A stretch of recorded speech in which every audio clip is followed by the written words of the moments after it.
Weapons is disturbing. Weapons is horrifying.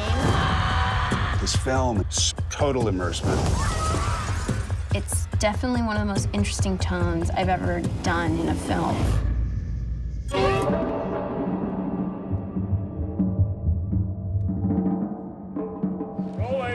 Rolling. Okay, let's bring the camera forward. Camera forward. With Weapons, I do know what I want, and that just comes from having written the script. So I'm a very visual person, so as I write it, I kind of see it, and so my whole job is to try and keep that pure and try and represent that image on the screen. That's my war every day, is to make sure that the resources and, everybody is working together towards that same pure image. Hey, found a kid. The key with this film is that it's very normal, very average. There's a lot of movies we talked about that just feel very grounded, and I think that's scarier. It makes it much scarier for it to be in a world that you recognize as your own, and a thing happening to people that you kind of recognize as their own. Whether it's the family that's come back from the grocery store and they only kind of half put the groceries away. It's about finding those details that make everything appear to be as normal as possible so that when you get this slow buildup of things going wrong, it just escalates, but that the audience has bought into this town as being the most normal place in the world. Matthew? And also, there's the realm where we're trying to make you slightly uncomfortable with how things are designed. Hallways are maybe a hair longer than they should be. There might be a few too many doors. You never know where a scare can come from. Or when someone's going to jump out.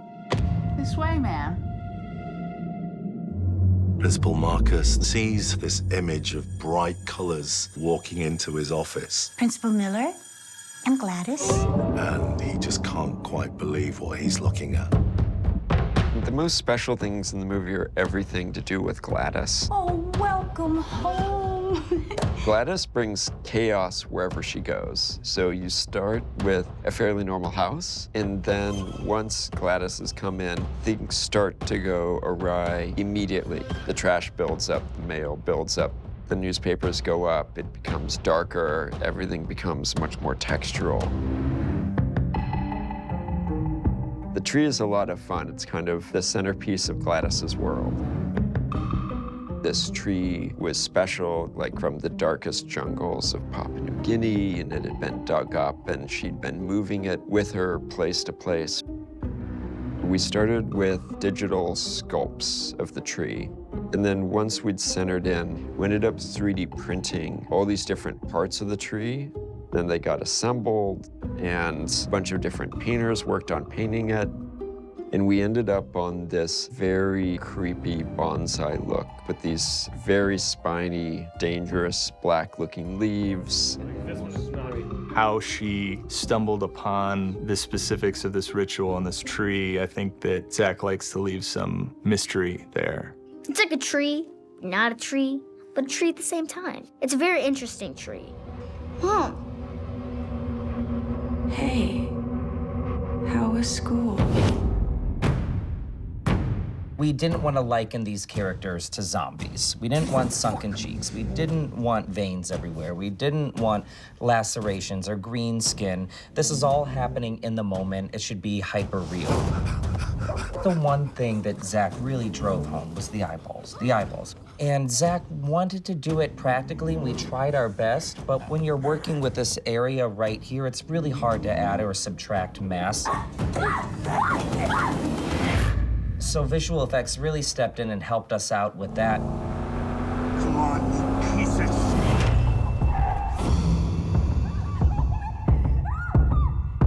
There's some pretty gory moments, for sure. Have you ever seen anybody get peeled in the face? I know I haven't, so I don't know exactly what happens. We've been tasked with creating some of the blood look and bile. So working with the director to get the right sort of color temperatures and values that they're looking for. We went through a couple of different bile combos till we found just the right one.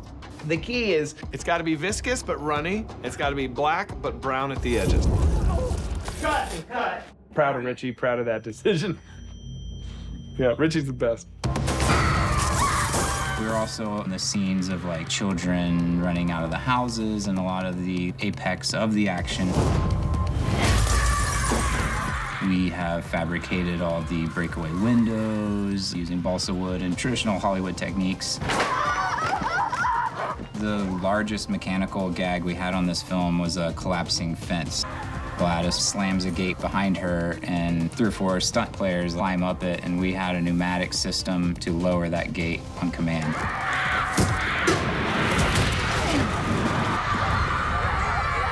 It's the sort of coup de grace of the film. It's the final moment where the bad guy gets hers.